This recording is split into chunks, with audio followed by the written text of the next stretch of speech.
سب سے پہلے مشہور شیعہ جو ہیں وہ ذاکر شہنشاہ حسین نقوی صاحب، ان کی زبانی آپ سنیں کہ وہ کیا کہتے ہیں، کتنی ڈٹائی سے اس حقیقت کا وہ انکار کرتے ہیں جو کہ خود ان کی کتابوں میں خود ان کے محقق علماء جیسا کہ جواد نقوی صاحب بیان کر چکے ہیں۔ کربلا میں کس نے کس کو مارا ہے اس کے اوپر پوری 1 گھنٹے کی گفتگو ہونی چاہیے۔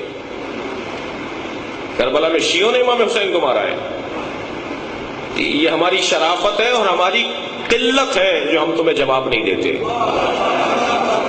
ہم ان الجھنوں میں پڑھتے نہیں ہیں، ورنہ اگر ہم بتائیں نا کہ قاتلان حسین کا مذہب کیا تھا تو ہر دوسرا بندہ یا صحابی کا بیٹا ہے یا صحابی کا پوتا ہے۔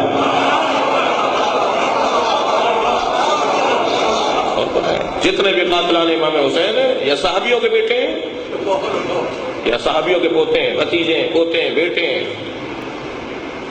سعد ابن ابی وقاص سے تو نام ہے، اس کا بیٹا ہے عمر ابن سعد، عمر ابن سعد ابن ابی وقاص، کربلا میں امام حسین کو مارا۔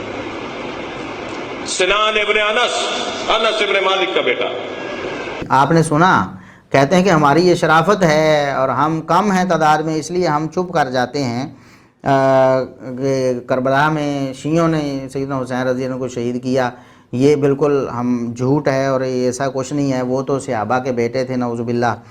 ان میں سے ایک سعد بن ابی وقاص کے بیٹے تھے عمر بن سعد، اور دوسرے انہوں نے کہا کہ سنان بن انس، سیدنا انس بن مالک رضی اللہ عنہ کے بیٹے۔ اس پر بھی ہم بات کرتے ہیں کہ کتنا جھوٹ ان لوگوں نے بولا ہے۔ سب سے پہلے تو ہم ایک اور ذاکر صاحب کو لائن پہ لیتے ہیں، ان سے بھی سنتے ہیں کہ وہ بھی یہی بات دہرا رہے ہیں، بلکہ اس سے بھی زیادہ بلند آہنگ سے یہ بات کر رہے ہیں۔ ذرا وہ جو ان کے ذاکر ہیں شرافت صاحب، ان کو ہم سنتے ہیں۔ ماتم کیوں کرتے ہیں؟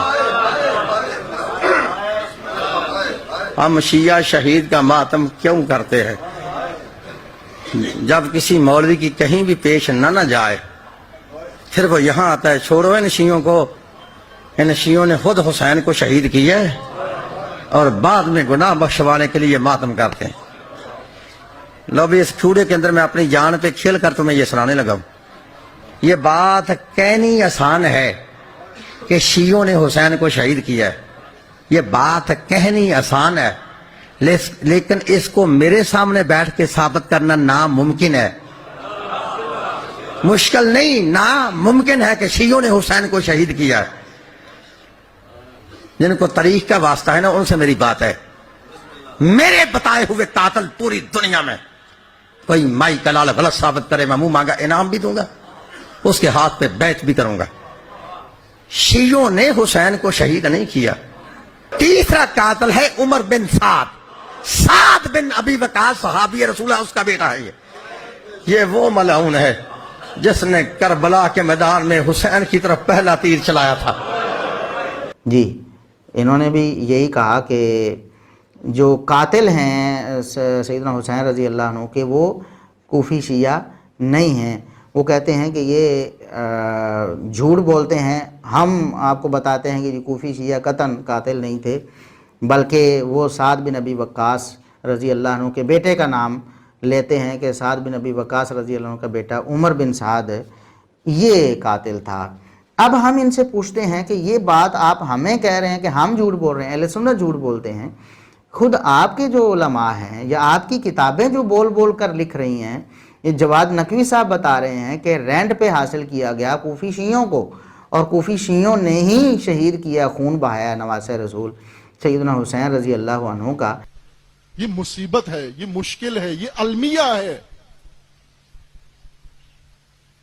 یہ رینٹ، آپ کو پتہ امام حسین علیہ السلام کو کرائے پہ مروایا گیا ہے؟ علم میں ہے نا آپ کی یہ بات؟ عبید اللہ نے یہ کوفی لشکر جو مسلم ابن عقیل کے ساتھ تھا، یہ سارا بیچ دیا کربلا میں امام حسین کو شہید کرنے کے لیے۔ وعدہ کیا دیا تھا؟ باقاعدہ اس نے 7 مامور رکھے تھے، 7 کارکردگی رپورٹ بنانے والے رپورٹر رکھے تھے کہ دیکھنا کتنی تلواریں کون چلاتا ہے، کتنے بندے کون قتل کرتا ہے، کتنے نیزے کون مارتا ہے، یہ ساری ڈیٹیل لکھنا۔ وہ لکھ رہے تھے، اور اس نے فیس رکھی ہوئی تھی، ہر تلوار کے زخم کے بدلے اتنی فیس دوں گا،